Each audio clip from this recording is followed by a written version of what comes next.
Let's jump right in, everyone. Welcome to today's Explainer. We are looking at an absolutely profound historical test of character, the story of Prophet Yusuf, or Joseph, peace be upon him. We're specifically on Part 4, Trials of Purity and Faith. And this isn't just some dusty old story from the past. It is a literal masterclass in human resilience. We're going to explore exactly how a person navigates the crushing, suffocating weight of temptation and adversity. Let's break this narrative down step by step and look at what ultimate restraint really looks like in a moment of absolute crisis. Okay, so picture this, a gorgeous, serene palace garden. We're talking immense wealth, quiet luxury, and stunning architecture. At this point in our narrative, Yusuf has reached the very threshold of youth. And this is totally crucial for understanding what comes next. He hasn't just grown older, he's been blessed on a whole different level.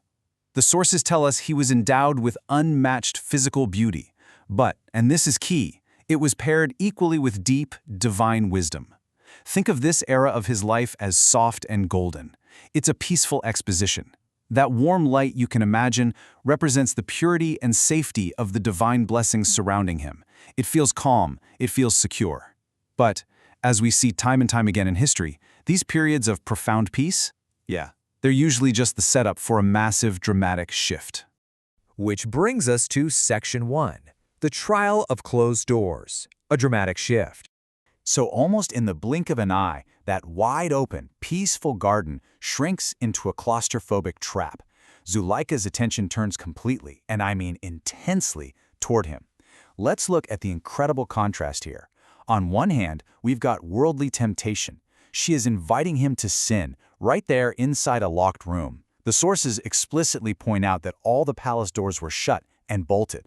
I mean, imagine that feeling of being totally trapped. This is the absolute peak of worldly trials.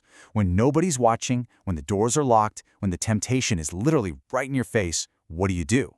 Well, on the other hand, we have the true scale of the test, divine displeasure, the ultimate cost of disobeying God.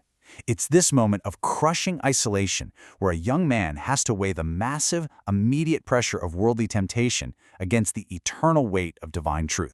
Moving right along to Section 2, Seeking Divine Refuge, Unshakable Resolve. In the middle of this high-stakes, terrifyingly claustrophobic moment, look at how he responds. The source material is super specific about his expression here. He isn't paralyzed by panic or terror. Instead, he shows this unshakable resolve and profound reverence for God. The text actually calls this azm and khawf-e-khuda, because true strength isn't about the absence of a threat. It's about holding your ground when the threat is staring you right in the face. He says, "God forbid, indeed he is my Lord who has given me a good abode, and wrongdoers never succeed."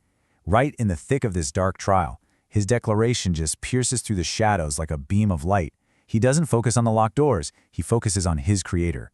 He remembers his blessings, draws a hard line in the sand against wrongdoing, and places 100% of his trust in divine justice. It's not just a simple no, it is a powerful declaration of his ultimate loyalty. And that sparks Section 3, the race to righteousness, fleeing towards God. Suddenly, those words turn into explosive action. That tense standoff completely shatters, and he makes a desperate break for the door, sprinting across the locked room, with Zulaikha chasing right behind him. But this sequence brilliantly breaks down the mechanics of his escape. Let's look at the exact steps. Number 1, rejecting the sin. Number 2, seeking God's pleasure. And number 3, running toward the door. Now, why are we highlighting this distinction? Because he wasn't just blindly panicking. The text makes such a beautiful point here. Every single rapid step he took was completely calculated. He wasn't just running away from disobedience. He was actively running toward divine pleasure. Even in a dead sprint, his intention was laser-focused. And honestly, that's a massive takeaway for us. When you're trying to escape a negative situation, your focus shouldn't just be on what you're leaving behind. Focus on the good you are sprinting toward.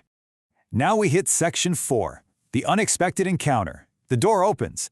He manages to pull that final door open and bam, we hit a brick wall. The Aziz of Egypt, the master of the house, Zulaikha's husband, is standing right there at the door. I mean, just imagine the shock of this cliffhanger. The entire dynamic flips in a fraction of a second. Literally, moments ago, this was a desperate, incredibly private escape behind locked doors. Now, it is instantly a highly public, totally volatile clash between truth and falsehood. The secret is completely out. The locked room has been breached, and the stakes just skyrocketed, from a personal spiritual test into a potentially deadly social and political confrontation. Which leaves us staring at an unbelievably heavy dilemma. The doors are wide open. The accuser and the accused are standing face to face with the ultimate authority of the household. So will the truth of Yusuf actually be proven?